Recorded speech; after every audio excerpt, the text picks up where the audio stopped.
Art and Sandy Cotton have been married 18 years and have worked together for more than 20 years.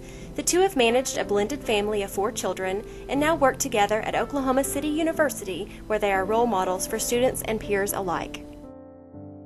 We were friends long before we ever dated and before we became romantically involved in things. I think that's probably one of the strongest things about our relationships. We were friends first. He was my boss at the time, and he's a wonderful boss. I haven't been her boss since, I can tell you. And we love being together. I mean, we're best friends, and so when we have any time off, we want to be with each other. I can't think of anyone I would rather be with and spend time with. He makes me laugh, he's funny, he makes me mad sometimes, but he lets me be me. Everywhere we go, people think it's really fascinating that we not only are married, but that we do work together, and we have over 20 years. But if you've seen the statistics, most people now do meet at the workplace, and so I guess it's not uncommon. And the way it's kind of worked for us at every place we've ever been at is that it kind of benefits the organization, because you got your husband and wife kind of pulling on the same rope in the same direction. We both have different strengths and weaknesses, and that's in our marriage, and that carries into our professional life and into our personal life. Art is a big picture, visionary kind of person, and I'm a very detail-oriented. I'm not going to say I'm a small picture. I get the big picture, but how to make that happen is very important. And so we in turn, each other. How we worked professionally, I think, has really helped our marriage be very successful. With your colleagues, you have to respect them, you have to support them, and it just, I mean, that's what we do best. And we love each other at the best you can unconditionally, but support each other, be friends. Marriage is a work in progress, and it's going to change throughout the years, and you have to be able to move with that and support each other and know the things that the other person needs and try to focus on those and not just focus on your needs. And so I really think to realize that when you marry someone, it's a job. You have to work at it, and you're going to have some rocky times in your marriage, and they're going to differ from children, problems with finances, problems with parents, which you don't even think of when you first get married.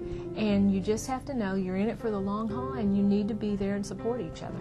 Because of the way we are made, and Art is certainly the more outgoing, gregarious person, Art can manage the big problems in our marriage. I mean, he handles those a lot better than I did, and I handled the small ones. Knowing that we're both on the same team, that helped us get through those times. And I mean, when you do have a blended family, you have other people that enter into that relationship, and being able to manage that and not get angry with each other and support each other on those different levels, I think that's the important thing. And you have to talk. The friendship part's more important than almost anything else, and we tell our own children that you know, when you meet someone, there's always that passion or, you know, those physical attractions that people are drawn to, but a lot of times, you know, those can fade.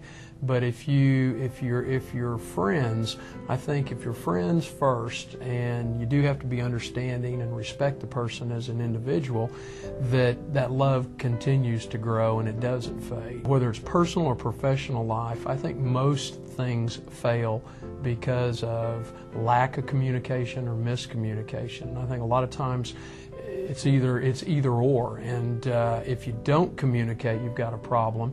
And if you're miscommunicating, you've got a problem. You got to make sure that people understand what you meant and those things. Things do change, and you have to change with them. And you know, a lot of people get married in their 20s in Oklahoma, and things change a lot between 20 and 50 and 60.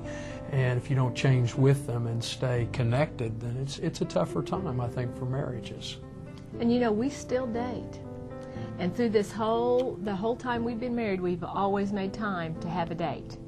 Always. I mean, whether it was the weekend that the kids had something planned to do that they wanted to do together when they were older, and the oldest one was driving and taking them, and they kind of wanted to be without parents, or, you know, if there was something special that we really wanted to do, I mean, we've always made time for each other and to have that special time that we needed by ourselves. And, you know, when you first get married, it's all about the love and the, you know, the physical part, and as you get older, you realize that that's not what holds it together.